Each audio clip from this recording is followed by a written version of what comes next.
இந்த ஸ்டேஜ் வந்து எனக்கு ரொம்ப ஒரு இம்பார்ட்டண்ட்டான ஸ்டேஜ். ஏன்னா நான் இந்த ஸ்டேஜ் ப்ளஸ் என் வாழ்க்கையில் இருக்கிற இப்போ நான் இருக்கிற ஸ்டேஜ், இந்த 2 ஸ்டேஜுக்குமே வர்றதுக்கு எனக்கு ரொம்ப நான் சொன்னால் நம்ப முடியாது. ஆனால் நான் கஷ்டப்பட்டு தான் வந்திருக்கேன். ஏன்னா கடவுள் வந்து எல்லாருக்குமே ஒரு நல்ல வாழ்க்கையை வந்து ஆசீர்வாதமாக கொடுப்பாங்க. நான் வந்து எப்பயுமே பல கோயில்களுக்கு நான் போயிட்டே இருப்பேன். எனக்கு வந்து இன்னும் நிறையா கொடுங்க நிறையா கொடுங்கன்னு கேட்குறதுக்காக நான் நிறையா கோயிலுக்கு போக மாட்டேன். எனக்கு ஆல்ரெடி கொடுத்துருக்க சந்தோஷங்களையும் எனக்கு கொடுத்துருக்க அவ்வளோ விஷயங்களையுமே நான் வந்து நன்றி சொல்கிறதுக்காக தான் நான் எப்பயுமே கோயிலுக்கு போயிட்டே இருப்பேன். மேபி அதனாலேயோ என்னவோ தெரியாது, என்னுடைய கஷ்டமான டைம்ஸில் கூட எனக்கு நல்ல சாப்பாடும் நல்ல வீடும் நல்ல குடும்பமும் நல்ல ஒரு மனைவியும் நல்ல குழந்தைங்களும் நல்ல நண்பர்களும் நல்ல ஏடிஸும் எனக்கு ஒரு நல்ல டீமும் இவங்க எல்லாருமே என்னுடைய எவ்வளோ ஒரு டஃப் சுச்சுவேஷனாக இருந்தாலும் இவங்க எல்லாருமே எனக்கு நம்பி இருந்திருக்காங்க. அதுக்கு வந்து நான் கடவுளுக்கு எப்பயுமே நான் நன்றி சொல்லிக்கிறேன். இவ்வளோ பெரிய ஸ்டேஜில் எனக்கு தனியாக நிற்கிறதுக்கு ஆக்சுவலாக நான் தனியாக நிற்கக்கூடாது. அண்ட் எனக்கு வந்து இப்போது ஒரு விஷயந்தான் ஞாபகம் வருது. நான் வந்து ஒரு ஒரு ஒரு மிகப்பெரிய படம் ஒன்று பண்ணுற மாதிரி என் லைஃப்பில் அப்படி ஒரு வாய்ப்பு எனக்கு அமைஞ்சு, ஒரு கல்யாண மண்டபத்தில் வந்து ஒரு கல்யாணம் ஆகிறதுக்கு முன்னாடி பொண்ணு தாலி கட்டுறதுக்கு முன்னாடி எந்திரிச்சு போயிட்டாங்கன்னா அந்த பொண்ணுக்கு எப்படி கல்யாணம் ஆகிறது ரொம்ப கஷ்டமோ, அந்த மாதிரி ஒரு ஒரு பெரிய ஃபிலிம் நடக்கிறது நேரத்தில் நிற்கும் போது அதுலேருந்து அதை டேக் ஆஃப் ஆகி இன்னொருத்தவங்களை நம்ப வைக்கிறது ரொம்ப கஷ்டம். அப்போ என்ன ஆகிடும்னா நம்ம காதில் விழுறது எல்லாமே ஒரே விஷயந்தான் இருக்கும். ஏதாவது சின்னதாக பண்ணுங்கள், சிம்பிளாக பண்ணுங்கள், காம்பேக்டாக பண்ணுங்கள், ஈஸியாக பண்ணுங்கள், அப்படி இப்படின்னு சொல்லி ஏதோ சொல்லிகிட்டே இருப்பாங்க. ஏன்னா அதை அவங்க இன்டைரக்டாக என்ன சொல்கிறாங்கன்னா, இல்லை நீ நம்மளை வந்து ஒரு மொக்க பீஸாக வந்து பார்க்குறாங்க அப்படின்றது வந்து சொல்லாமல் சொல்லிக்கிட்டே இருப்பாங்க. பட் அந்த நேரத்தில் அது வந்து ஃபஸ்ட்டு டைம் நம்ம அந்த மாதிரி எக்ஸ்பீரியன்ஸ் பண்ணுறதா இருந்தால் அது வேறு. பட் அதை பல தடவை நம்ம எக்ஸ்பீரியன்ஸ் பண்ணியிருந்தோம்னா, ஏன்னா நம்மளை இதே மாதிரி பல தடவை வந்து இது வேஸ்ட்டு இது, ஏன்னா நானும் ரவுடிதான் படமுமே வந்து அந்த படத்தை சென்சார் காப்பி எல்லாம் பார்த்ததுக்கப்புறமேல்ட்டு கூட யாருமே நல்லா இருக்குது இப்போ சூப்பராக இருக்குலாம் சொல்லலை. எனக்கு வந்து ஒரே ஒரு கனெக்ஷன் தான், அது வந்து எனக்கும் அந்த தியேட்டருக்குள்ளே வர அந்த ஆடியன்ஸுக்கும் இருக்கிற அந்த ஒரே ஒரு கனெக்ஷனை நம்பி வாழ்கிறவன் தான் நான். அந்த நாள் வந்து ஏப்ரல் 10, அந்த நாளுக்காக நான் வெயிட் பண்ணிகிட்ருக்கேன். என்னுடைய மொத்த நம்பிக்கை, என் கதை மேலே நான் வச்சுருக்கிற மொத்த நம்பிக்கை, ஒவ்வொரு நாளும் அந்த ஷூட்டிங்க்கு நான் போகும்போது எந்த நம்பிக்கையில் போவோம், இந்த இடத்த வந்து மக்கள் ரசிப்பாங்க, என்ஜாய் பண்ணுவாங்க அப்படின்ற அந்த மொத்த நம்பிக்கையுமே அந்த 10ஆம் தேதியிலேருந்து நடக்கும் அப்படின்றது என்னுடைய belief. I want to call, எனக்கு சில பேரை வந்து ஸ்டேஜில் என் கூட இங்கே நின்னாங்கன்னா சந்தோஷப்படுவேன். முதல்ல வந்து மயில் வாகனம், என்னுடைய மயில் சார் வந்து யாருன்னா, ஆக்சுவலாக நான் முதல்ல நானும் லாடம்னு ஒரு படம் அசிஸ்டன்ட் டைரக்டராக ஒர்க் பண்ணேன். அந்த படத்தில் வந்து ஒர்க் பண்ணிட்டு இருக்கும்போது எனக்கு 150 ரூபா பேட்டா கொடுத்தாரு. அவர் தான் அதில் வந்து ப்ரொடக்ஷன் மேனேஜர். அப்போ 150 ருபீஸ் பேட்டா கொடுக்கும்போது வவுச்சரில் வந்து 115 போட்டிருந்தது, கையில் 100 ரூபா தான் கொடுத்தாரு. என்னடா அது 150 ரூபா போட்டுட்டு கையில் 100 ரூபா கொடுக்குறாரு அப்படின்னு யோசித்தேன். அப்போவே டிசைட் பண்ணிட்டேன், நாளைக்கு படம் ப்ரொடியூஸ் பண்ணால் இவரை கூட வச்சுக்கணும். ஸோ அப்போ வந்து என்கிட்ட ஒரு ஹேபிட் இருக்குது, என் ஃபோனில் வந்து நான் சில பேரை வந்து ஒரு சில நேம்ஸாக சேவ் பண்ணி வைப்பேன். அது வந்து ஃப்யூச்சரில் வந்து அதே மாதிரி நடக்கும். அது வந்து என்னுடைய மேனிஃபெஸ்டேஷன், என்னுடைய பிலீஃப். சொன்னால் நம்ப முடியாது. அன்றைக்கி என்கிட்ட கொடுக்கும்போது அவர் நம்பர் வந்து மயில் வாகனம் ப்ரொடியூசர்னு சேவ் பண்ணி வச்சுருந்தேன். இன்றைக்கி ரவுடி பிக்சர்ஸில் அவர் தான் ஆக்சுவலாக ப்ரொடியூசர். நாளைக்கு ஏதாவது கடன் ஆச்சுன்னா அவர் தான் கட்டணும். ஸோ மயில் சார், அப்புறம் குபேர் எனக்கு வந்து எனக்கு ஒரு சொந்த தம்பி இருந்திருந்தா கூட, ப்ளீஸ் மியூசிக் வேண்டாம் ப்ளீஸ் விட்டுருங்க. குபேர் எக்கோ அடிக்குது. குபேர் யா ப்ளீஸ் குயிக்காக முடிச்சிடுறேன். எனக்கு ஒரு சொந்த பிரதர் இருந்திருந்தா கூட என் ப்ரெஷர் தாங்காமல் நேரம் ஓடி இருப்பாங்க, இல்லைனா நான் சாப்பிட்ற ஃபுட்டில் சுகர் போட்டிருப்பாங்க. ஏன்னா இது வந்து ஈஸியாக இருந்தது கிடையாது. இந்த படம் எடுக்கிறதுக்கு வந்து இந்த புஸ்வானம் முடியட்டும். ஒரு படத்தில் இந்த விவேக் காமெடியில் வரும் இந்த மாதிரி, இது ஒருத்தம்போது தம் இருக்கான்னு கேட்க மாட்டாங்க, ஃபர்ஸ்ட் தீப்பெட்டி இருக்கா அப்படின்னு, அப்புறம் தம் இருக்கா அப்படி கேட்போம். அந்த மாதிரி தம் அடிக்க வெறும் வாய் மட்டும் எடுத்துகிட்டு வந்த மாதிரி இந்த படத்தை எடுக்கிறதுக்கு என்கிட்ட எதுவுமே இல்லை, வெறும் நம்பிக்கை மட்டும்தான் இருந்துச்சு. ஏன்னா ஃபர்ஸ்ட் இந்த படத்துக்கு பிளான் பண்ண நான் முதல்ல இந்த படத்துக்கு பட்ஜெட் போடும்போது 150-200 கூட செலவாகும் அப்படி சொல்லிட்டு நான் இதெல்லாம் சொன்னால் பெரிய பட்ஜெட் உடனே ப்ரொடியூசர்ஸ்லாம் இப்படி அவர் பெரிய படம் பண்ணுவோம் அப்படின்ற ஆசையில் கடகடன்னு வேலை நடக்கும்னு நினச்சா அடுத்த வாட்டி அந்த இதே நடக்கல. ஸோ இது வந்து காத்து வாக்கில் 2 காதல் படத்துக்கு முன்னாடியே நான் பண்ண வேண்டிய ஒரு படம். அப்போவே SK17 சொல்லி அனௌன்ஸ்மெண்ட் ஆன ஒரு படம் தான் அது. அப்போது இது நடக்காதுன்னே எனக்கு தெரியாது. ஆனால் அது நடக்கும் நான் இது பண்ணிட்டே இருந்தேன். அப்புறம் ஒரு நாள் எனக்கு புரிஞ்சிருச்சு இது நடக்காதுன்னு சொல்லிட்டு. அப்போ அதுலேருந்து நான் வெளில வந்துட்டு அதே அவங்க சொன்ன மாதிரி காம்பேக்டாக ஒன்று பண்ணுங்கள், சின்னதாக ஒன்று பண்ணுங்கள், நம்மளால் அவ்வளோதான் முடியும் அப்படின்ற மாதிரி ஒரு மைண்ட் செட்டில் நான் அந்த படத்தை நான் பண்ணி முடித்தேன். ஐ மீன் காத்து வாக்கில் 2 காதல். அதுக்கப்புறம் ஒரு நாள் நான் செஸ் ஒலிம்பியாடை வந்து டிரெக்ட் பண்ணுறதுக்கு ஒரு ஆப்பர்ச்சுனிட்டி கிடச்சிது. அந்த செஸ் ஒலிம்பியாடை நான் பண்ணும்போது ஒரு சின்ன விஷன். ஏன்னா நான் LIKல வந்து நான் இது வச்சுருந்தேன், அது என்ன இந்த நேப்பியர் பிரிட்ஜுக்கு வந்து பெயிண்ட் பண்ணலாம். ஏன்னா நெக்ஸ்ட் டே வந்து சீஃப் மினிஸ்டரும் AR ரஹ்மான் சாரும் சேர்ந்து ஒரு பாட்டில் டான்ஸ் பண்ணுறாங்க, ஐ மீன் அந்த சாங்கில் பர்ஃபார்ம் பண்ண போகிறாங்கன்னு சொன்னோடனே இது எங்கே ஷூட் பண்ணலாம் அப்படின்னு நினைக்கும் போது நேப்பியர் பாலத்தில் வந்து இதை பண்ணால் நல்லாயிருக்கும் அப்படின்னு எனக்கு தோணுச்சு. அப்போது அந்த நேப்பியர் பாலத்தை வந்து பிளாக் அண்ட் ஒயிட்டில் வந்து பெயிண்ட் பண்ணலாம் அப்படின்றது என்னுடைய ராகினி எங்கள் ரெனேசன்ஸ் இந்த டீம் அப்போ நாங்கள் வந்து அது யோசித்தோம். அப்போது அந்த இதை பார்க்கும்போது எனக்கு அன்றைக்கி அந்த நைட்டு வந்து அந்த shooting next day shooting night வந்து நேப்பியர் பிரிட்ஜ் ஃபுல்லாக பிளாக் அண்ட் ஒயிட் பண்ணும்போது எனக்கு திருப்பியும் அந்த LIKயோட ஒரு ஃபீல் எனக்கு இருந்துச்சு. பட் ஆனால் அப்போ ஆல்ரெடி நான் என்னோட நெக்ஸ்ட் ஃபிலிம் கமிட் ஆயிருந்தேன். சம்டைம்ஸ் நமக்கு சில இன்ட்யூஷன்ஸ் இருக்கும், இந்த ஃபிலிம் நடக்கும், எப்படியாவது இது நடக்குமோ, இது ஒரு நடக்க போதோ அப்படின்ற மாதிரி ஒரு தோணிகிட்டே இருந்துச்சு. பட் அது வேறு மாதிரி சுற்றி வேறு மாதிரி போய் அது கடைசியில் அன்றைக்கி ஒரு சின்ன ஹோப் இருந்தது இது நடந்துடும் அப்படி சொல்லிட்டு. அப்புறம் அங்கேருந்து அப்படியே சென்னையோடைய ஃபியூச்சரிஸ்டிக், ஏன்னா ஒரு டிரெக்டராக ஒரு ஃபில்ம் மேக்கருக்கு வந்து இருக்கிற பிக்கஸ்ட் பிளெஸிங் என்னென்னா அவங்க என்ன வேணால் கற்பனை பண்ணலாம், அது வந்து நிஜத்தில் அவங்க வாழ்க்கையில் நடக்கும். இப்போது ஒரு டிரெக்டர் ரொம்ப பெரிய பணக்காரனாக இருக்க மாட்டான், ஆனால் அவன் படத்தில் இருக்கிற சில கேரக்டர்ஸை ரொம்ப பணக்காரனாக காட்டுறது, சந்தோஷமாக காட்டுறது, ரொம்ப ஒரு நிறைய நல்ல விஷயங்களாக காட்டுறது வந்து ஒரு டிரெக்டருக்கே கிடைக்கிற ஒரு பெரிய புண்ணியம் அது. ஐ மீன் அவங்களுக்கு அந்த ஒரு ஸ்பெஷாலிட்டி இருக்குது. நம்ம என்ன வேணாலும் நம்மளோட கற்பனை எல்லாத்தையுமே சினிமாக்குள்ளே சொல்லலாம். நம்ம சொன்னோன்னா ரெயின் அப்படின்னா ரெயின் வரும், ரெயின் கட் அப்படின்னா ரெயின் கட் ஆகிடும், ட்ரெயினை பேக்கில் போக சொல்லலாம், ஃப்ரண்ட்டில் வர சொல்லலாம். இதெல்லாம் ஒரு டிரெக்டருக்கு கிடைக்கிற ஒரு கிஃப்ட். அந்த மாதிரி தான் எனக்கும். ஸோ நான் பார்க்கணுன்னு நினைக்கிற ஒரு சென்னையை நான் நினைக்கிற இந்த ஃப்யூச்சரில் இந்த உலகம் எப்படிலாம் இருக்கணும்னு நினைக்கிறது எல்லாத்தையுமே இந்த படத்தில் எனக்கு வந்து அந்த கோலிவுட் அப்படின்னு இப்போ நான் LAல நான் போகும்போது ஹாலிவுட்னு ஒரு போர்டு இருக்கும், அதே மாதிரி கோலிவுட்னு ஒரு போர்டு இருக்கணும். இந்த மாதிரிலாம் ரொம்ப ட்ரீம்ஸ்லாம் இருந்தது. அதெல்லாம் படத்துக்குள்ளே இன்கார்பரேட் பண்ணணும் அப்படின்ற ஒரு ஆசையோடு இந்த ஃபில்மை வந்து பண்ணேன். இப்போ இந்த ப்ராசஸ்க்குள்ளே போகும்போது என்ன ஆயிடுச்சுன்னா ரொம்ப டஃப் ஆகிடுச்சு. அப்போது எனக்கு ஒரு டீம் இருந்துச்சு. ஸோ இந்த பிக் ஃபில்ம் ஒன்று நடக்க வேண்டிய ஃபில்ம் ஒன்று அப்படியே டக்குன்னு ஓவர் நைட்டில் எல்லாமே மாறிடுச்சு, லைஃபே தலைகீழ மாறிடுச்சு. ஸோ என்ன பண்ணுறதுன்னு தெரியல. ஆனால் அந்த டைம்லேருந்து இப்போ வரைக்கும் சில பேர் என் கூடவே என்ன பிலீஃபில் இருந்தாங்களோ தெரியாது, என் கூடவே இருந்தாங்க. ஹரீஷ் வா, திவ்ஸ் வந்து எங்க திவ்ஸ் டக்குன்னு வா, டைம் இல்லை. திவ்ஸ் வந்து EP பல டைம் வந்து என்ன ஆகிடும்னா நாங்கள் இப்போ டெல்லி சண்டிகர் அந்த மாதிரிலாம் ஷூட் பண்ணுவோம், ரொம்ப கஷ்டமாக இருக்கும் ஷூட்டிங். எங்களால் அந்த பேமெண்ட்ஸோ அந்த விஷயத்தெல்லாம் ஆன் டைம் பண்ண முடியாது. ஸோ பீயிங் அ கேர்ள் அவள் வந்து ஒரு EP-யை அதை ஹேண்டில் பண்ணால் அவளுக்கு வந்து அவ்வளோ மோசமாக வந்து அடுத்த நாளில் வந்து அவ்வளோ பிரச்சனைகள் இருக்கும். அதை எப்படி ஒரு ஒரு லேடியாக வந்து ஃபேஸ் பண்ணியிருப்பான்னு எனக்கு சத்தியமாக தெரியாது. Thank you this. And Parvathy Sreedharan, இவ வந்து ஃபர்ஸ்ட் 2018 இந்த படம் ஸ்டார்ட் ஆகும்போது முதல்ல LIK அப்போ இருந்த லவ் இன்சூரன்ஸ் ஆப்ரேஷனாக இருக்கும்போது வந்து ஜாயின் பண்ணி அப்போலேருந்து சார் நீங்கள் ஆடியோ லான்ச்லாம் வைப்பீங்களா, ஆடியோ லான்ச் வச்சாச்சு Parvathy, please come. So thank you. இந்த படத்தில் இருக்கிற காஸ்டியூம்ஸோ இல்லை இந்த படத்தில் இருக்கிற CG இந்த மாதிரி விஷயங்கள் ரொம்ப ஸ்வீட்டாக இருந்துச்சுன்னா, கரெக்டாக இருந்துச்சுன்னா இந்த credit goes to my team. And I want all my ADs here please.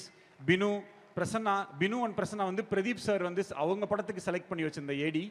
அவர் வந்து எப்படி செலக்ட் பண்ணியிருக்காருன்னா, இந்த ஆர்மியிலலாம் சில படத்தில் வந்து ஆர்மியில் சில சோல்ஜர்ஸை காட்டுவாங்க.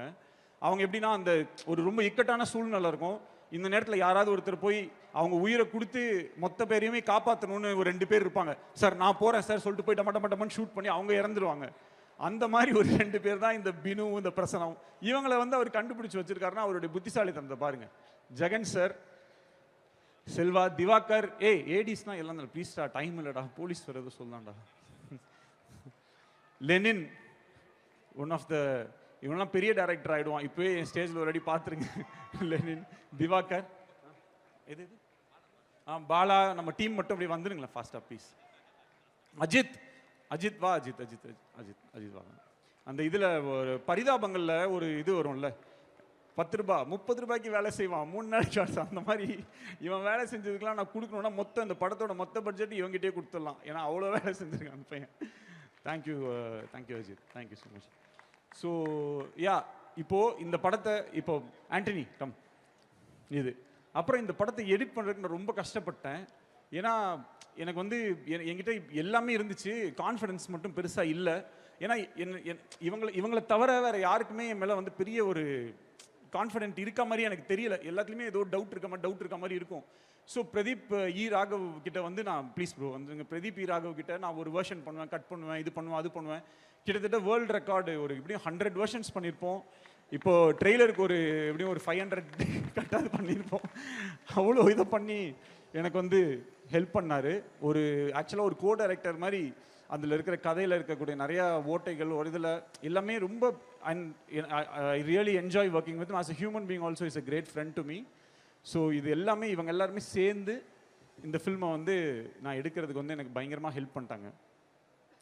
ஒரு நாள் பிரதீப் பிரதருக்கு வந்து நான் மெசேஜ் பண்ணேன், இந்த மாதிரி நான் உங்ககிட்ட உங்களை மீட் பண்ணணும் பிரதர், நான் கதை சொல்லணும் பிரதர்னு சொன்னேன். ஓகே அப்படின்னு சொன்னார்.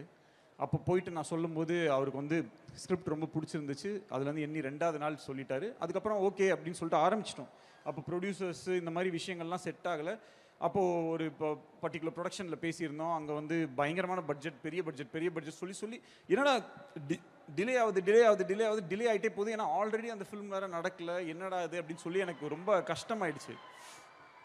அதுக்கப்புறம் அங்கேருந்து மூவ் பண்ணி எப்படியோ கொண்டாந்து அவரை வந்து எப்படியோ கன்வின்ஸ் பண்ணி இது பண்ணும்போது நேராக ஒரு நாள் என்ன ஆயிடுச்சுன்னா, இந்த படம் நடக்குமா நடக்காதான்னு ஆகும்போது வேற ஒரு ஃபிலிம் இப்படிலாம் சில விஷயங்கள் வந்துச்சு. ஆனால் எனக்காக அவருக்கு வந்து அந்த டைமில் ஒரு மிகப்பெரிய ஆப்பர்ச்சுனிட்டி கிடைச்சது டு டிரெக்ட் அ ஃபிலிம். அவ்வளோ ஆப்பர்ச்சுனிட்டிஸ் கிடைச்சும் அவர் கொடுத்த அந்த ஒரு வேர்ட்காகவும் எனக்காகவும் ஒரு ரொம்ப இந்த ஒரு டஃப் சுச்சுவேஷனில் நீங்கள் நின்னதுக்காக lifetime I am grateful to you Pradeep and I love you. அதோடு நிறுத்தாமல் நீங்கள் இந்த படத்தில் நடித்த விதம், அதில் ஒரே ஒரு விஷயம் வந்து என்னென்னா, அந்த நம்ம டெல்லியில் நாங்கள் ஷூட் பண்ணிகிட்டு இருந்தோம், இன்டர்வல் சீக்வன்ஸ் எடுத்துகிட்டு இருக்கோம். ரொம்ப ரொம்ப முக்கியமான சீக்வன்ஸ், பயங்கர எமோஷனல் சீக்வன்ஸ், அவர் படுத்து அழுது பயங்கரமாக நடிக்க வேண்டிய சீக்வன்ஸ். அந்த சீக்வன்ஸ் அந்த எடுத்துகிட்டு இருக்கும்போது எங்களுக்கு அங்கே சுற்றி வந்து என்னென்னா ஃபுல்லாக டெல்லி அவங்க ஆளுங்கெல்லாம் வந்து பயங்கரமாக அடுத்த ஆளுங்க வந்துட்டாங்க. அங்கே வேறு செட்டு போடுறதுக்கு வந்துட்டாங்க. அவங்கெல்லாம் கத்துறாங்க, சண்டை போடுறாங்க. அப்போ இந்த திவ்ஸ் இங்கே என் டீம் எல்லாம் போய் அங்கே சண்டை போட்டுட்டு இருக்காங்க. பயங்கரமாக ப்ளீஸ் சார்னு கெஞ்சுறாங்க. இவங்க காலெல்லாம் விழுறாங்க. அந்தளவுக்கு அங்கே ஒரு இது போயிட்டுருக்கு. இங்கே வந்து நான் கேமரா வச்சு நான் எடின்னு சொல்கிறேன். அங்கே இடத்துல வேறு எந்த ஆக்டராக இருந்தாலும் எனக்கு கொஞ்சம் இல்லை, எனக்கு கான்சென்ட்ரேட் பண்ணணும், இல்லை இப்படி இருக்குது அப்படி இருக்குன்னு சொல்லுவாங்க. ஆனால் அந்த சுச்சுவேஷனை பயங்கரமாக புரிஞ்சுக்கிட்டு அத்தனை டேக்ஸ் அவர் நடித்தார். அவர் திருப்பி அவர் பண்ணிகிட்டே இருந்தார். ப்ரோ பண்ணிடலாம் ப்ரோ. அந்த இடத்துல பிரதீப் வந்து நாட் ஜஸ்ட் அ ஹீரோ, அந்த இடத்துல ஒரு டிரெக்டராக என்னோட பெயினோ அந்த இடத்துக்கு நம்ம என்ன கஷ்டப்பட்டுருப்போன்றதை இது பண்ணி அவர் நடித்த விதம், அந்த சீக்வன்ஸ் நான் இப்போ வரைக்கும் நான் அந்த இன்டர்வல் சீக்வன்ஸை நான் வந்து பார்க்கும்போது எல்லாமே எவ்ரி டைம் எனக்கு ஞாபகம் வரதெல்லாம், இந்த மனுஷன் வந்து அந்த இப்படி ஒரு சுச்சுவேஷனில் இப்படி ஒரு நடிப்பை கொடுத்துருக்கானா, இவன் என்ன எப்படிப்பட்ட சுச்சுவேஷனில் வேணாலும் என்ன மாதிரி ஒரு நடிப்பு வேணாலும் கொடுக்க முடியும். He is a gifted, very very gifted, blessed and a highly talented writer, director and an actor. He is the best. எனக்கு தெரிஞ்சு நிறையா ஹெல்ப் எடுத்திருக்கேன் நான் பிரதீப் கிட்ட இருந்து. நான் நிறைய லேர்ன் பண்ணியிருக்கேன், என்னை நிறைய ரிஃபைன் பண்ணியிருக்கேன். எனக்குன்னு நான் ஒரு ஜோனில் இருப்பேன். பல்ஸில் வந்து பிரதீப் இஸ் இன் பல்ஸ். நான் மேபி கொஞ்சம் அங்கங்கே எனக்கு கொஞ்சம் சில விஷயங்கள் நான் வந்து எக்ஸ்பெரிமெண்டல், இந்த மோர் ஆஃப் இது வரலையா அப்போ இது நம்ம பண்ணுவோம் அப்படின்ற ஒரு ஏரியாக்குள்ளே நான் போயிடுவேன். ஸோ இதெல்லாம் வச்சு ஓவராலாக இந்த படத்தை அவர் வச்சு எடுத்தது மிகப்பெரிய சந்தோஷம். அண்ட் அனி சார், அனிருத், அனி ப்ரோ, எனக்கு என்ன ஒரே ஒரு விஷயம்னா, நான் எப்போ ஏதாவது எமோஷ்னலாக பேசிடுவேன், ஏதாவது பேசிடுவேன்றதுலேயே அவர் பயந்து நான் எப்போ காம்ப்ளிமெண்ட் கொடுத்தாலுமே அதை அவர் எடுத்துக்க மாட்டார். பட் அவர் அப்படி இருந்தாலும் நான் அதை வந்து பெருசாக கண்டுக்க மாட்டேன். நான் சொல்கிறத சொல்லிடுவேன். ஒரு வாட்டி நானும் ரவுடிதானோட என்ஆர்டி இஷ்யூ இது எனக்கு வந்து பாண்டிச்சேரியில் இந்த படம் எடுக்கணுன்றது என்னுடைய ஆசை. ஆனால் அன்றைக்கி டேட்டில் பாண்டிச்சேரிக்கு போய் ஒரு 4-5 நாள் ஸ்பெண்ட் பண்ணுறது கூட என்கிட்ட வந்து காசு இல்லை. அப்போ அன்னிக்கிட்ட தான் நான் சொன்னேன், தலை நான் வந்து இந்த மாதிரி பாண்டி போகிறேன், போயிட்டு இந்த கதையை மட்டும் நான் ப்ரிப்பேர் பண்ணிட்டு வந்துடுறேன் அப்படின்னு நான் சொன்னேன். சொல்லிவிட்டு அப்போ ஆக்சுவலாக எவ்வளோ 200-250 ருபீஸ் இருந்தது பஸ்ஸில் போகிறதுக்கு வச்சுருந்தேன், அவ்வளோதான் இருந்துச்சு. அப்போது நான் போயிட்டேன் பஸ்ஸில் போயிட்டேன். அப்போது எனக்கு வந்து ஒரே மெசேஜ் மட்டும் அனுப்புகிறாரு, இந்த மாதிரி Vicky inside your bag 50K I have kept அப்படின்னு சொல்லி அனுப்பிச்சாரு. அன்னி உங்களுக்கு ஞாபகம் இருக்காங்க சார், அன்றைக்கி வந்து 50,000 ரூபாய் பணத்தை எனக்கே தெரியாமல் என் பேக்கில் வந்து வச்சுட்டாரு. அப்போது அந்த பஸ்ஸு எல்லாம் போயிட்டு இருக்கும்போது அந்த பஸ்ஸு கம்பி ஃபுல்லாக வந்து என் டிஎஸ் இருந்துச்சு. என்னால் அந்த மொமெண்ட்டை லைஃப்பில் மறக்க முடியாது. அவரோட மியூசிக் மட்டும் கிடையாது, எனக்கு அனி ஆஸ் அ பர்சன் வந்து எனக்கு ஒரு பெரிய கிஃப்ட். அதுக்கப்புறம் அந்த work music I am so fortunate. எவ்வளோ டிரெக்டர்ஸ், எவ்வளோ ஹீரோஸ் அவரோட வந்து ஒர்க் பண்ணணுன்றது அவங்களுடைய ட்ரீமாக இருக்கும்போது, ஆனால் எனக்கு வந்து அந்த ஆப்பர்ச்சுனிட்டி எவ்ரி டைம் வந்து கிடைக்குது அப்படின்றது எனக்கு ஒரு பெரிய சந்தோஷம். தேங்க்யூ அனி, thank you for this. So yeah, இப்போ இது எல்லாமே ஓகே. இப்போ இந்த படத்தில் அப்பப்போ ப்ரொடியூசர் நயன்தாரான்னு வந்துட்டே இருக்கு. நாங்கள் மலேசியாவுக்கு ஷூட்டிங் போகணும், அங்கே எல்லாமே ரெடி, எல்லாமே நான் பை குட்வில்ல நம்ம பேசியாச்சு. ஆனால் அங்கே இப்போ போகிறதுக்கு சில அட்வான்ஸஸ் சிலலாம் பே பண்ணணும். அப்போது மார்க்கெட் வந்து கிராஷ், டோட்டலாக ஓடிடி மார்க்கெட்டுன்றது கிராஷ் ஆகிடுச்சு. ஸோ ஓவரால் பட்ஜெட்டை ரீஒர்க் பண்ணணும்னு சொல்லும்போது நம்ம ட்ரீம் வச்சுருப்போம் இல்லையா, இவங்க தான் இந்த படத்தை நடிக்கணும், இவங்க தான் இந்த படத்தை எடுக்கணும் அப்படின்றது நம்மளுடைய ட்ரீம். அப்போது திடீர்னு அந்த விஷயம் எல்லாத்தையும் நீ கட் பண்ணுங்கன்னா எனக்கு வந்து இந்த படத்தில் ஒரு ஃப்ரேமை கூட நான் நினச்ச மாதிரி எடுக்காமல் நான் போக மாட்டேன்றதில் நான் உறுதி ஆகிட்டேன். அப்போ எனக்கு என்ன பண்ணணும்னு தெரியல, ஷூட்டிங் எப்படியே நடந்தே ஆகணும்னு நான் இருந்தேன். அப்போ குபேர் கிட்ட தான் சொன்னேன், என்ன பண்ணது, இல்லை வரல, இந்த ஷூட்டிங் இந்த ஸ்கெடியூல் தள்ளி தான் பண்ணணும் அப்படின்ற மாதிரி அவரும் சொல்லிட்டாரு. ஸோ என்ன பண்ணணும்னு எனக்கு தெரியல. அப்புறம் சரி நடக்காதுன்ற மாதிரி இருந்து திடீர்னு ஓகே டிக்கெட் போட்டாச்சு, போயிடலான்னொடனே மலேசியாவுக்கு போயிட்டோம். மலேசியாவில் போய் ஷூட்டிங் நடந்துடுச்சு. மலேசியாவில் இருக்கும்போது தான் எனக்கு வந்து தெரியும், அந்த பணம் வந்து மூக்குத்தி அம்மன் படத்துக்கு வந்து வாங்கின அட்வான்ஸை வந்து போட்டு அந்த ஷூட்டிங் வந்து நடந்துச்சு. அந்த மாதிரி ஒரு ஒய்ஃப் அண்ட் ஒரு சப்போர்ட். ஒய்ஃப்னா ஆக்சுவலாக நயன்தாராக்கு வந்து இந்த ஆடியோ லான்ச் இந்த மாதிரி விஷயங்கள்லாம் அவங்க வரமாட்டாங்க. இந்த மாதிரி ஒரு விஷயம் எல்லாமே இருக்குது. பட் இந்த ஆடியோ லான்ச்சை வந்து இங்கே உட்காந்து 2 நாளைக்கு முன்னாடி இங்கே வந்து கண்டக்ட்லாம் பண்ணி எல்லாமே பண்ணி இந்த அளவுக்கு இதை வந்து செட் பண்ணி இப்போ வந்து ஏதோ எங்கே உட்காந்துட்டு இருக்காங்கன்னு தெரில. ஆக்சுவலாக ஏதோ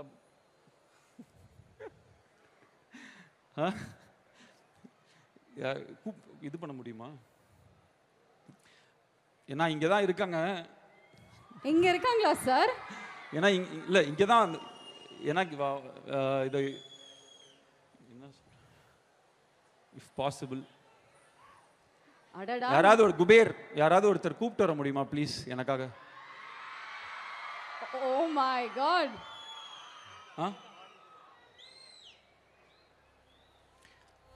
ஒரு ஒய்ஃபா, ஒரு ப்ரொடியூசரா நடிகை நயன்தாராவை ஆடியோ லான்ச் கூப்பிட்டு வரது என்னால் முடியாது, என்னால் அதை அஃபோர்டும் பண்ண முடியாது. பட் ஐ டோன்ட் நோ இதுக்கு நான் என்ன சொல்லணுன்றது எனக்கு தெரியாது. சார் எங்களுக்கே படபடன்னு இருக்கு சார். நோ இல்லை, எஸ்கேப் ஆகிருக்காங்களான்னு தெரில. சம்டைம்ஸ் ஸ்டார்ட் ஆனதுக்கப்புறம் கிளம்பி ஏதாவது ஒன்று பண்ணுவா. இதுக்கு என்ன பண்ண போகிறாங்கன்னு தெரில.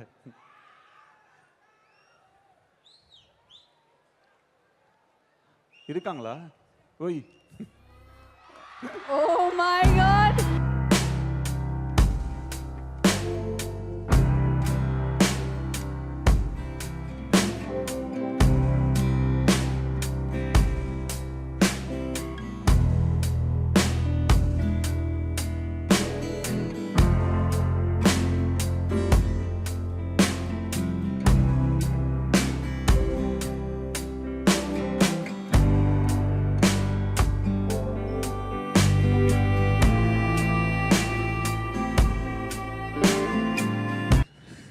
Thank you ma'am. ஒரு வணக்கமாக சொல்லுங்க மேம். சார் சொன்ன மாதிரி ஒரு ப்ரொடியூசராவோ ஒரு நடிகையாவோ இங்க வரல, அவரோட மனைவியா சப்போர்ட் பண்றதுக்காக நம்மளுடைய lady super star Nayanthara ma'am இன்னைக்கு இங்க வந்திருக்காங்க. Thank you ma'am, thank you. டேய் நானும் தான்டா. Okay, we all love you. இது இந்த படம் டேக் ஆஃபே ஆயிருக்காது. அன்னைக்கு வந்து லலித் சார் வந்து இந்த படத்தை ஆரம்பித்து வைக்கலன்னா இந்த படம் நடந்திருக்காது. அப்படியே டிசம்பர் மாதம் நான் ஷூட்டிங் பண்ணேன். ஃபெப்ரவரி மாதம் டிராகன் படம் ஷூட்டிங் நடந்துச்சு. அப்படியே அந்த டிசம்பரில் மட்டும் இந்த ஷூட்டிங் நடக்கலைன்னா கன்ஃபார்மாக அந்த ஃபிலிம் நடந்திருக்காது. இப்போ வரைக்கும் நான் சும்மா தான் இருந்திருப்பேன். அன்னைக்கு வந்து அந்த சார் எக்ஸ்ட்ரீம்லி சாரி. 2 பேர் உங்களுக்காக ரொம்ப நேரமாக வெயிட் பண்ணிட்டு இருக்காங்க. 2 பேர் அவங்க வந்துருவாங்க. ஒரே நிமிஷம் அப்படியே இருங்க, ஹோல்ட் பண்ணுங்க.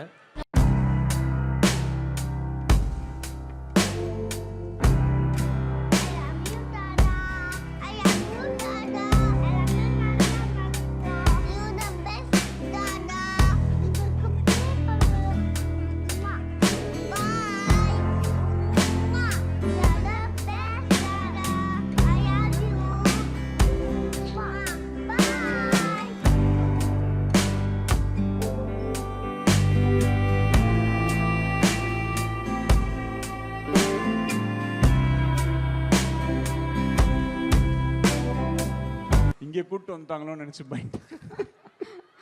தேங்க்யூ. என்ன சொல்கிறேன்னா, அன்னைக்கு மட்டும் லலித் சார் இந்த படத்தை ஸ்டார்ட் பண்ணல, இந்த படத்தை ஆரம்பித்து வைக்கல அப்படின்னா அவருக்குமே ரொம்ப கஷ்டம்தான். இந்த ஃபில்மை வந்து இந்த அளவுக்கு எடுத்துகிட்டு வந்து ரொம்ப கஷ்டம். ஆனாலும் இன்னைக்கு இந்த படம் ரிலீஸ் ஆகுது, நல்ல விதமாக ரிலீஸ் ஆகுதுன்னா அவருக்கு வந்து என்றைக்குமே நான் வந்து நன்றி கடன் பட்டிருக்கேன். Thank you Lalith sir. Ravivarman sir, Muthuraj sir, எனக்காக நீங்கள் எல்லாமே, எனக்கு ஆக்சுவலாக இன்றைக்கி சவுண்டே கேட்கல, சாரி லேட் ஆகிடுச்சு. ஆனால் எனக்காக ஒரே ஒரு விஷயம் மட்டும் பண்ணுங்கள். நான் Ravivarman sir and Muthuraj sir இவங்க 2 பேரும் வந்து இந்த இண்டஸ்ட்ரியோட ஒரு பொக்கிஷம் மாதிரி. அவங்களுக்காக ஒரே ஒரு வாட்டி நீங்கள் எல்லாருமே கிளாப் பண்ணிங்கன்னா நான் ரொம்ப சந்தோஷப்படுவேன். முத்துராஜ் சார்லாம் அமெரிக்காவில் இருந்திருந்தாருன்னா இன்னைக்கு ஒரு 4-5 ஆஸ்கார் அவார்டை வாங்கி வீட்டில் வச்சுருந்துருப்பார். ரவி சார் வந்து ஆல்ரெடி ஆஸ்கார் ஜூரியில் இருக்கார். அவர்லாம் வந்து ஹாலிவுட்டில் ஒர்க் பண்ணியிருந்தாருன்னா அவரும் ஒரு 10 ஆஸ்கார் அவார்டை வாங்கி வச்சுருப்பார். இவங்க 2 பேரும் இல்லைன்னா இந்த ஃபிலிமில் இருக்கிற ஒரு ஃப்ரேமை கூட எனக்கு எப்படி எடுக்கணும்னு சத்தியமாக தெரியாது. எனக்கு தெரிஞ்சதெல்லாம் சொல்ல மட்டும்தான் தெரியும். இது மாதிரி அப்படின்னு எனக்கு சொல்ல மட்டும்தான் தெரியும். அதை மட்டும்தான் நான் சொன்னேன். அதை இந்த 2 ஜீனியஸ் லெஜண்ட்ஸுமே வந்து சேர்ந்து எடுத்துட்டாங்க. ரவி சார் வந்து அங்கே 5th ரீல் 6th ரீலோட டிஐயை கரெக்ட் பண்ணிகிட்டு இருக்காரு. அவருடைய ஒர்க்கில் ஒரு ஃபோக்கஸ்டாக இருக்கனால அவரால் இன்றைக்கி வர முடியல. பட் அவர் இல்லைனாலும் அவருக்கு வந்து மிகப்பெரிய நன்றி, ரொம்ப தேங்க்ஸ். அவரோட ஒர்க் பண்ணது வந்து என் ஒரு life time memory and experience. அவரோட ஷூட்டிங் ஆட் ஷூட்டிங் பண்ணும்போது நான் போய் பார்ப்பேன் இந்த மனுஷன் எப்படி வந்து பண்ணுறாருன்னு சொல்லிட்டு I really want to learn and I really learnt a lot.